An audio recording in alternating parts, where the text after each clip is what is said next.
Ayal alsan Nokat'tan kıynalbaysın Nokat'tan deydi. Ayal alış to'xtatamiz, Nokat'tan biznes sentral alışa başlayız. Assalomu alaykum. Aleykümselam. Ne oldu adam? Stroyga qattiq oldu yerda. Bu yerda ayva mol ko'p tarmoqli savdo bor qurilib o'tadi.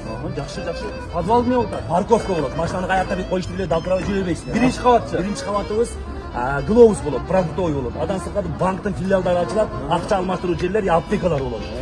Yaxshi ekan. Ikkinchi qavat. 2003'te baştan ayak giyinip keteresti. Sarpay. Sarpay. Keyin. Naski'den başlap toplu kalpaka çeyir. Büt var. Brend. Brand. Kaç etajga geldik? 4'e geldik. 4. etajda Mustafa Teknik olur.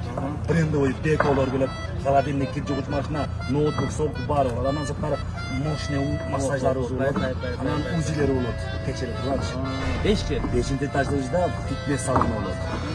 Maşinimle, bodybuilding laboratuvarlar varlar çıkar. Anan stomatoloji var. Sululuk, videonu sahtaydı. Sululuk salonları olur. 5'te mi? 5'te. 6. etajda